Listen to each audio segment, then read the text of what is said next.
Hey guys and girls, my name's Dan. Welcome back to The Forge. In this episode of Trust Me, I'm a Blacksmith. Let's break a hammer in half.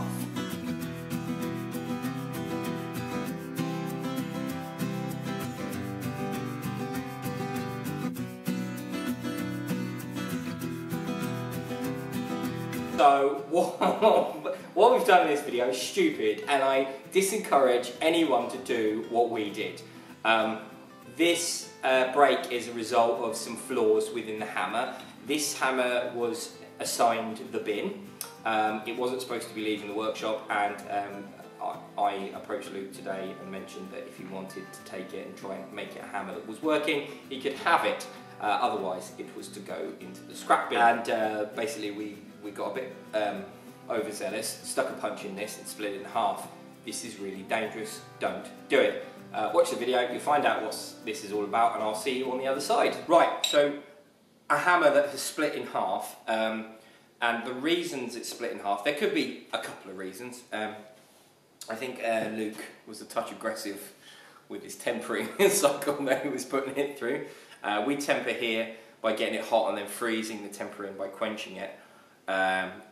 That's how I was taught. I know we could probably do it in ovens a bit better. There could be a whole host of heat treatment issues that caused this hammer to split in half. But I was just saying to Luke just now, I've probably made 60 hammers this year, and this is the first time it's ever happened. Because normally, when a hammer has creases in it, like this one got from this troughing process using the spring fullers, I tend to throw it away. Like this one. And this one.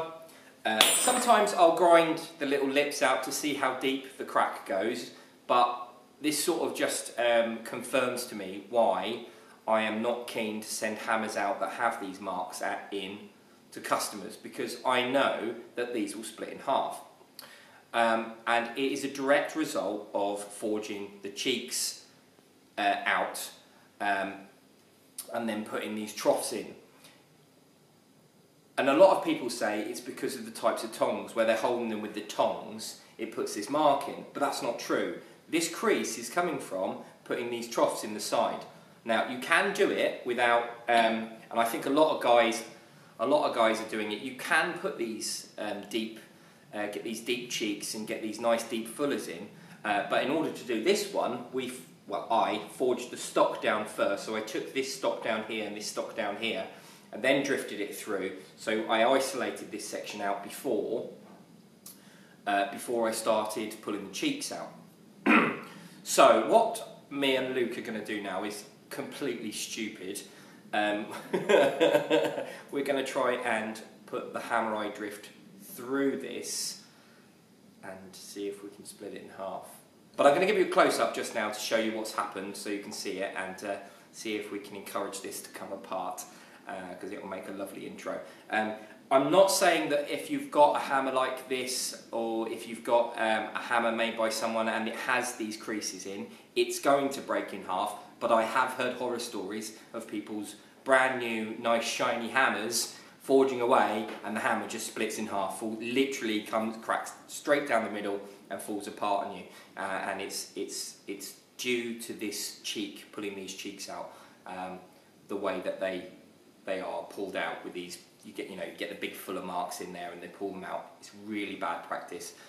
You will never buy a hammer from the supermarket. If you went to Walmart or you went to Homebase or your local DIY place, you will never buy a hammer that has these marks in, because through engineering experience they know that sharp points that are creased, cold shuts, this is basically a cold shut, it's going to crack. You keep hitting it against something else, it's going to crack. Yeah, and old hammers as well. I reckon if you go around the old flea markets and stuff, you won't find hammers that have got marks like that in. So it's something that's happened recently, and I think it's a trend that's happened because of certain famous internet blacksmiths. I'm leaving it at that. Okay, I don't know if we can see this. I see. That's not the crack. Where's the crack? I don't know if you can see the crack. Where is it? There it is. Can we see that?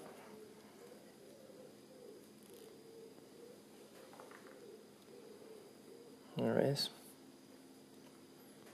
And that's because, now, Luke said to me, "Oh, what are you doing with this hammer?" And I said, "Oh, it's going in the bin." And I said, "Well, if he really wants it, you can have it and see if you can get it sorted." But this one was supposed to go in the bin.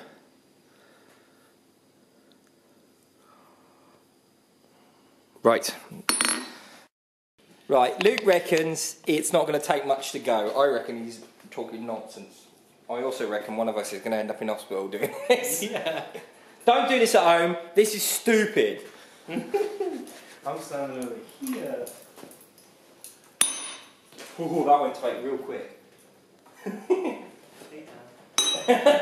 Luke's hiding around the door. Luke was also camera shy, apparently. I don't think retreat is.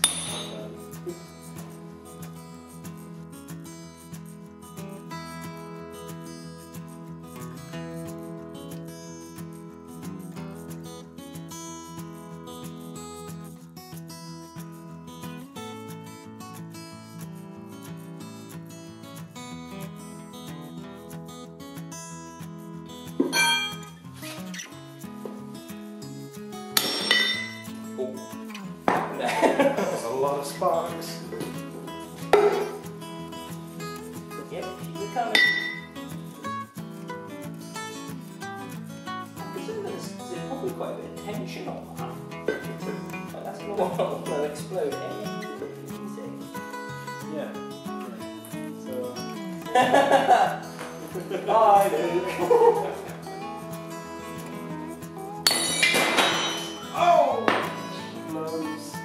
She go? She did? Oh, look at that! Where's the other half gone? You went up here on a flight press there.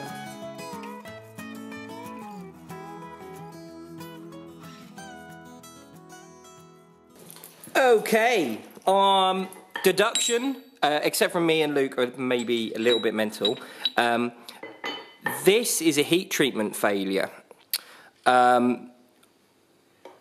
So when the hammer was, see, we've got solid material here, and there's a little bit of solid material here, but here and here, what you see is the crack that had already formed, and it's been tempered. And this was when Luke was tempering the hammer. So Luke was tempering the hammer from here, from the middle, and getting the heat to push out, radiate to the edges of the hammer, as you can see on the end there.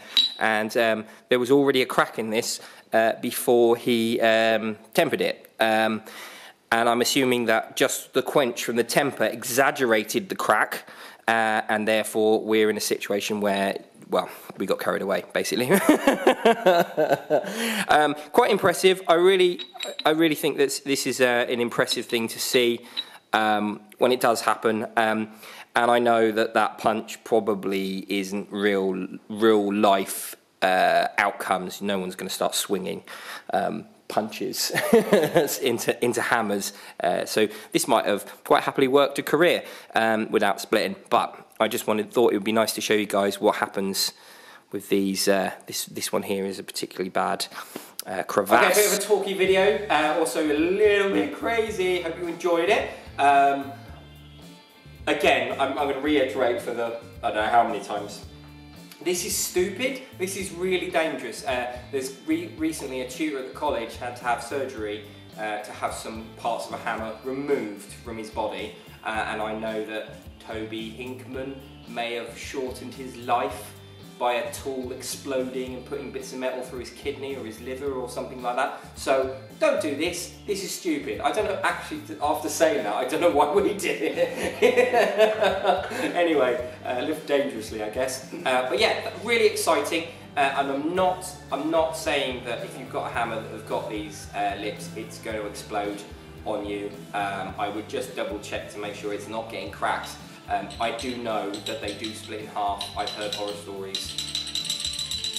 And yes, and again, we drove a wedge made of, I think that particular second wedge that we used was made out of breaker from a digger, like breaker bar like that. So it's, yeah, it was a lot tougher than the metal that the hammer was made out of. So yeah, that's not going to happen in the real world.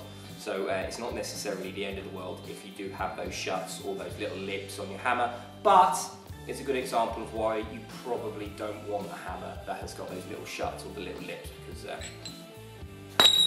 thanks for joining me. I hope you enjoyed this video. If you did, remember to leave a like and subscribe if you haven't already. And if you are a subscriber, remember to ring that bell for notifications. And if you're not getting notifications, it's probably because your settings have been changed by YouTube automatically. That's everything. Drop your comments down below. Let me know what you think of this pair of idiots here today, because yeah, that was really stupid. That is everything. So thank you for joining me. I will leave a link up here to a video where I make some hammers. I'll leave a link down here to something else. This is my Patreon, and this down here is the subscribe button. Thank you for joining us. See you later. Bye bye. Sure you don't want to be in the intro outro.